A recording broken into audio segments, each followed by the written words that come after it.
ஹர ஹர நம ஓம் சிவாய நம ஓம் ஹர ஹர நம ஓம் சிவாய நம ஓம் ஹர நம ஓம் சிவாய நம ஓம்.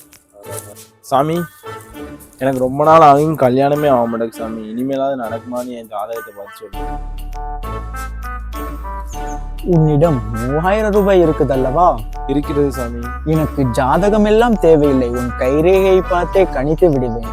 கையை நீட்டு. வலது கையா இடது கையா சாமி? இடது கையை நீட்டடா முண்டமே. ஓம் ஆச்சாரிய பவன் ஆச்சாரிய பவன். இடது கையை நீட்டு. என்ன மகனே, உன் இடது கையில் ரேகையே இல்லை? பரவாயில்லை மகனே, உன் இடது கையில் ரேகை இல்லை என்றால் என்ன? உன் வலது கையில் பெரிய மச்சம் இருந்தால் ஒரு அழகான பெண் உன் வாழ்க்கை துணைவியாக வந்து அமைவாள். உன்னிடம் 3000 இருக்கு, அதனால் அவளை மட்டும் நீ கண் கலங்காமல் பார்த்து கொண்டால் உன் விதி முடியும் வரை உன்னை விட்டு விலகாமல் இருப்பாள்.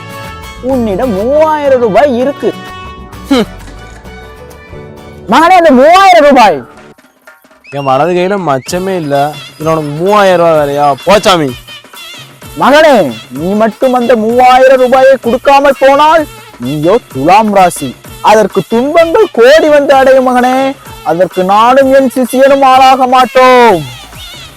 சாமி சாமி இந்தாங்க சாமி 3000 ரூபாய். இங்க வை, இங்க வை. The next day. இதே மாப்பிள்ள, உங்கள ஒரே மழையா? அத்தை ஃபோன் போட்டு சொன்னிச்சு. அதான் நான் ஊருக்கே இங்கே வந்துட்டேன். சரி, அத்தை அங்கே இருக்கு, மாமா எங்கே இருக்கு? அவன் எந்த தொப்பை ஜாலியை ஊற்றி கலான்னு. அது வேறையா? பாவா எங்கே போகிறாங்க? வா. இல்ல நேற்று பூரா எங்களை போனால் ஆளைக்காங்களா? நேத்தால ஒரு சாமியாரை பார்க்க போயிட்டேன். இது யாரு? இதான என் மாப்பிள்ள ஊர்ல இருந்து வந்திருக்காங்க. Hi bro. ப்ரோ, உங்களுக்கு வலது கையில மச்சம் இருக்கு, நல்ல மனைவி அமைவா உங்களுக்கு. இது மச்சம், நீ பார்த்த எனக்கு அழகான பொண்டாட்டி அமைவா. ஆமா ப்ரோ.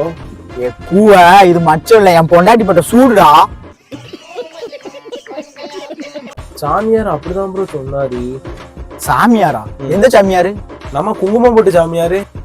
அந்த மாமரத்து கீழே உட்காந்துருப்பானே, உருண்டையா பொட்டு வச்சு. அவன் சாமியார் இல்லடா, எங்க அப்பா கலாணி பைய. அந்த ஒரு 3000 ரூபாய் கேட்டிருப்பானா? ஆமா கேட்டாரு. நீ அவனுக்கு கொடுத்துட்டியா? உனக்கு இனிமே நாமம்